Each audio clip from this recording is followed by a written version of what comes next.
Welcome to another one of our exciting podcasts, or whatever they're called here, videos.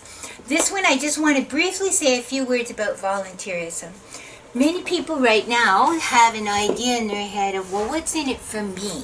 What's in it for me? Why should I do anything for anybody unless there's something in it for me? Well, congratulations for saying that so bluntly and honestly, and being in touch with your own subconscious appetites and needs. I'm going to tell you my own story of volunteerism. I got involved with the women's movement in my, let's say, late teens, early adulthood.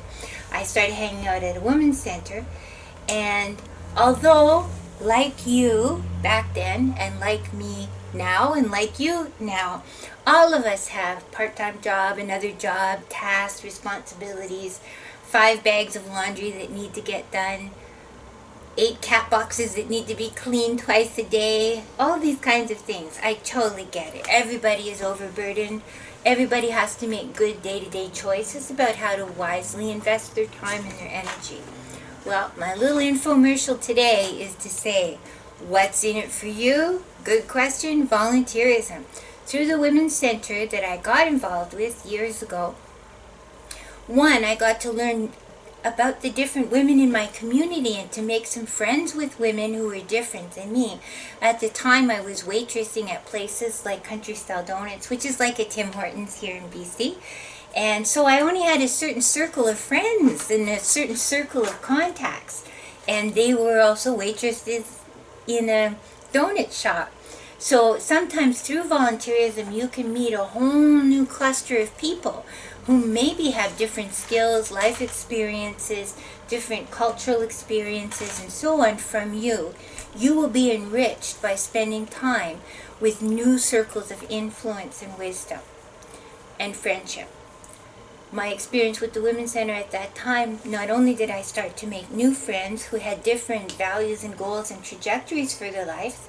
The women that I met there often were professional women. They were teachers, nurses, social workers, and activists, and grassroots folks who were full-time home workers and so on.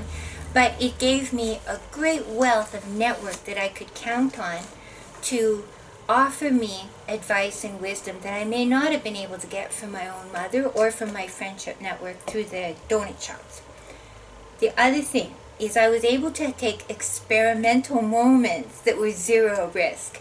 So I got to go to my first protests or my first rallies, or I got to borrow books from people. There were books, instead of going and spending $80 on a book to learn about something, I could borrow a book from someone from the Women's Center or from the library at the Women's Center. So I also got a chance to experiment through participating. I remember one of my roles, I'm not sure at what age I was at that point, but we had a little newsletter that we did, the old-fashioned newsletter where you photocopy things and people type up things and you tape things in, and then you folded it in the center and stapled the center, and it was a little literally newsletter that we give out to our membership. So I got to write things in there, and I got to at some point be called the coordinator of the newsletter committee, which meant myself and 2 other people or something. And so I got to be able to put something like that on my resume. So at that point, I wasn't just a waitress from a Country Style Donuts. I could say I was doing this volunteer work for a year or 2 or 7 or at different points, to say that I was involved with this social justice organization where I got to be involved as a newsletter coordinator, or later a volunteer coordinator, public events coordinator, different nonprofits like that. They'll give you a title for something where you would never get to just go and apply for a job as a newsletter coordinator, let's say, right? So I was able, if I made a typo or if I stapled it in the wrong place, or later I worked also on grant proposals. So I was a member of the grant proposal committee, and I got to apply for different grants. And similar to today's women's centers or Big Brothers or Big Sisters or Kidney Society or the Cancer Society, all these organizations are always applying for grants, or they're doing fundraisers, or they're recruiting members. I got to do a little bit of all of those skills with no fear of failing, because if you're not being paid, right? Yeah. People would nurture me. People would encourage me. just as you are being encouraged by the Women's Center now, right? And I know Tuba did a lot of volunteer work for the Women's Center for 2 years or something like that, right?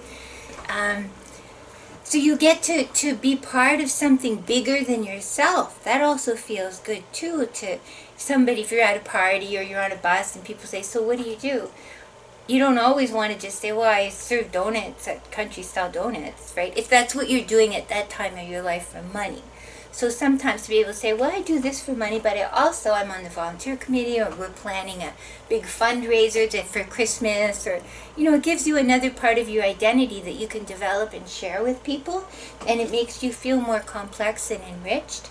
You also develop all those skills, like I said, that you get to apply for a grant, or I could imagine all the 150 weeks that you answered the phone at the Women's Center too, but you probably got asked questions from people that you then had to go and learn some new idea or new skill or new agency or new resource so that you could respond to them that time or the next time.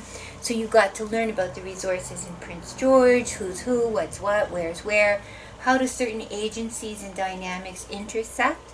So sometimes for social work people or psychology people, you want to have a more depthful understanding of, federal government funds these 87 things, provincial government funds these 130 things, municipal government does these things, and then within that there's the Elizabeth Fry, Big Sister, AWAC, Phoenix, all these different programs, short-term, long-term. I came to feel more like I belonged to my country, I belonged to my society. I wasn't just a nobody, I was a somebody, and I could make contributions that mattered to somebody, right? So, do you want to add to, are there other parts that you've been benefiting from being involved with the Women's Center as a volunteer? It increases your exposure, I guess, to situations that you might not have been in before. Okay. I think the most valuable part is the interactions that you have. So maybe not necessarily the job in and of itself, but the interactions you have. Maybe you'll have helped one person, and like you said, you had to go learn a different skill, or you had to go find a new resource or find a new something else. But you also get those skills that you might not be able to identify. So kind of but research skills. Yeah, research skills, interpersonal skills, networking skills, outreach skills, thinking on your feet skills when you're answering the phone, right? Or thinking on your butt skills because you're answering the phone and somebody asks you a question, and if you've already been asked that question 11 times before, you can I know the answer to that question, and you can feel proud of yourself. You can feel more wealthy. Kind of the more people you know in the community, the more resources and services, and the more you understand how different things connect in your community, like Big Sisters or Elizabeth Fry or the justice system or the housing system or so on. The bigger a person you are, because you can be a better friend, you can be a better neighbor, you can be really useful in a lot of ways.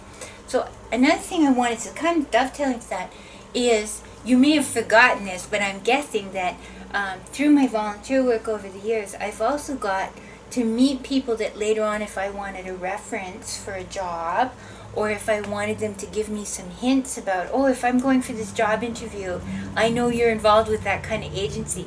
Do you have any tips of what I should say in my job interview? Right? So sometimes you learn those kind of skills and networks too. I certainly have been asked, because people have volunteered with the Women's Center, I have had people ask me over the years, they've met me through Women's Centers, they've asked me, Sai, would you be a reference for me? I'm applying for this job. Or Sai, I'm applying to be a registered social worker. Would you reference for my character? Or Sai, I've been asked, I'm applying to rent this apartment, and the landlord wants 3 references of my character, and I've been asked, and I know Tuba from here and here, right? So it gives you a network of people you could call on who will stand up on behalf of your integrity and character, which if I had only remained serving donuts at a donut shop, I wouldn't have necessarily had that kind of network available to me. So there's that. And then the actual, it's on your resume that people can go, you've been involved for 9 years with the Women's Center, or in my case, 30 years with Women's Centers. It kind of shows them a continuity, and it demonstrates actively to a stranger my generosity of character too, right? So if Tuba can put on her resume, whatever job you go for, there's always a spot on your resume for volunteer work or hobbies, and you say, oh, I've been involved for 2 years with the Women's Center, and then they hired me for a summer job, right? Or then I was a volunteer for 2 years answering phones, and then I got to be on the board for 3 years, and so on, right? It shows anyone really quickly that you're a person who can make commitments and follow through. You're a person that people like having around, because if you were involved answering phones for a couple months and then they did everything they could to make you go away, that's the opposite, right? So volunteerism, volunteer work, I know it's so hard because many people, they have so many commitments. I know many of my students, they're working 2 part-time jobs, they're raising kids, they're trying to get all their studies done, they're shooting for A+ on all their assignments. That, or they just, like, they're poor and they just, unfortunately, money literally is time. Yeah, money is time. So I totally get it. But you can also, we talked earlier about boundaries, you can also be involved with organizations in a longitudinal way, and you can say, I want to volunteer with your organization, and I know that once a year you do the Take Back the Night, and once a year you do a fundraiser. For those 2 nights of the year, I will be very involved. I can consent to that and nothing more. So please don't ask me to do more than that, so you could establish a boundary and do the volunteer work that you do wish to do, like creativity night. I've had people who volunteer with me for creativity night. It's 1 night a year, but they've done it for 3 or 4 years, right? So if they came to me and said, would you be a reference, I could say, yeah, you've shown up for 4 years in a row, you show up early, you stay late, you set up tables, you're charming and effective. I applaud you, thank you for doing that. So you can also set limits on what you do and who you do it with, right? So it's 1 night a year, it's not a big, overwhelming commitment. And it can also be something that you truly do sincerely care about or enjoy. I would like to believe that creativity night is very fun and lively and memorable. So it's volunteer work that's also kind of pleasurable in itself, right? Well, like, you don't have to necessarily, like, volunteer work doesn't have to be boring. Like, No. when you're volunteering with someone, you should be volunteering because you're interested in it in the first place, in which case it's a lot less work than you think. Right, it's just doing. It's just, you're there. The other thing that for me, in terms of my confidence, I can't even tell you, and of course none of you would ever believe how shy I was when I was 15, 16, 17, 18. Same. I could barely breathe. I found that too public, right? People would ask me a question and my face would literally turn purple, Yeah. because I didn't even want people looking at me. And through those activities, I was incrementally able to be involved with the Women's Center in ways that built up my stamina and courage and my confidence and my sense of entitlement. I can ask a question and not feel bad about myself. It's okay, right? I'm entitled to ask questions of the world, or to show up, right? Yeah, I don't have to know the answer, and I'm okay admitting that I am not informed enough about this topic to make a decision. Yeah, right now, and I'll go look, right? That just learning a flow of how to be in the world in a different way. So I'm a big believer in volunteer work. I'm a big believer in it through the whole life cycle. I sometimes dream of being retired, and then I can volunteer with everything loud and awful and obnoxious, like all the protests and the rallies, and I can go on the news and I can swear, and I can do whatever I want. Like, I still restrain myself, although you might not believe it, a little bit, because I do have a job that sets certain perimeters of appropriate adult behavior. But when I retire, I can do volunteer work with any cause I want. And then I won't be representing anyone. Right, yeah, I have these fantasies of maybe I'll go to protest and I'll get arrested, and, because I couldn't put myself in those situations right now. But there's been causes over the years where I thought I would so love to go and get involved with that, but if I got arrested, I have to go and teach on Monday, Tuesday, and Wednesday, and my husband needed me to be here when he was ill, and, so there are limits, right? But when I'm 65, I'm just coming on out with no limits. Get ready for it, yeah. So Yay, volunteer work. You can create contexts and moments that will benefit you so much in the long term and the short term. There's 100 agencies right now that you could go do volunteer work with. And many of them will also, one last thought, many of them will also, for example, the Women's Center will train you. Over the years I've been involved, you can get a suicide crisis intervention certificate. They'll pay for you to go for this training, or they'll set the training up. There's also self-defense training that is sometimes done by women's centers. So it's naloxone training. So again, these are things you can put on your resume and say, I have these 3 certificates, or these trainings, or these workshops that I've been able to go to. Yeah, as a firefighter, you get your CPR and all that. CPR, exactly. So if you're very much on a limit in terms of resources or time, you can look for the agencies that will give you those kind of, let's say, bonus factors or special gifts of those kind of credentialed trainings.